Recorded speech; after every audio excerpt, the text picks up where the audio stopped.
मेहर लगाएगा रणविजय को फटकार और करेगा वृंदा को बहू के रूप में आखिरकार स्वीकार। देगा अंगद और वृंदा को आशीर्वाद और उनके परिवार को लेकर आएगा वीरानी हाउस में।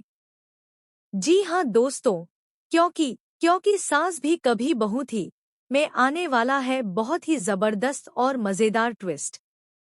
आप देख रहे हैं कि यहाँ मेहर अब बदल चुका है।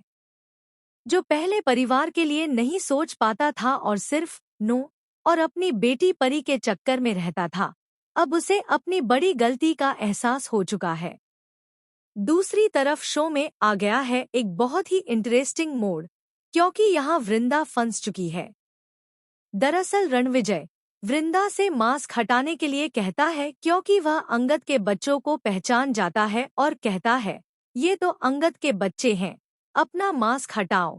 तभी वहां मिहिर आ जाता है और उससे कहता है कि इसे अपना मास्क हटाने के लिए कहिए।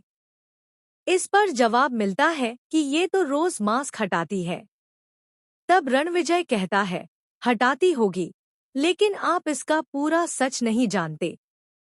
आने वाले ट्विस्ट में आपको देखने को मिलेगा हाई वोल्टेज ड्रामा, क्योंकि अब मिहिर को यह सच पता चलने वाला है कि वृंदा अंगद की पत्नी है, यानी इस घर की बहू, जिसे मिहिर ने कभी स्वीकार नहीं किया था। उसने अंगद और उसकी पत्नी को धक्के मारकर घर से निकाल दिया था। अब उसी बात का मिहिर को पछतावा होने वाला है। जहां सभी को लगेगा कि मिहिर वृंदा पर गुस्सा करेगा, उसे फटकार लगाएगा और नौकरी से निकाल देगा, क्योंकि वृंदा एक फिजियोथेरेपिस्ट है और मिहिर का इलाज कर रही है, वहीं कहानी पलट जाएगी। मिहिर अब तक समझ चुका है कि वृंदा बहुत अच्छी लड़की है और पूरे मन से उसका ख्याल रखती है। अंगद और वृंदा मिलकर पूरे परिवार को कैसे एकजुट रख सकते हैं, यह बात भी मिहिर समझ जाएगा। तुलसी ने पहले ही इनका साथ दिया था। वहीं मिताली और अंगद की शादी होने वाली थी, लेकिन वह शादी टूट गई क्योंकि अंगद वृंदा से प्यार करता था और उसी से शादी कर ली। इस बात का सदमा मिहिर को लगा था। गुस्से और आहत भावनाओं में मिहिर ने नो के साथ एक रात बिताई, लेकिन वहां कुछ नहीं हुआ।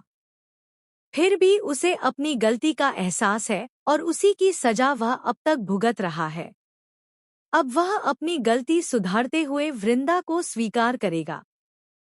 आने वाले ट्रैक में आप देखेंगे कि मिहिर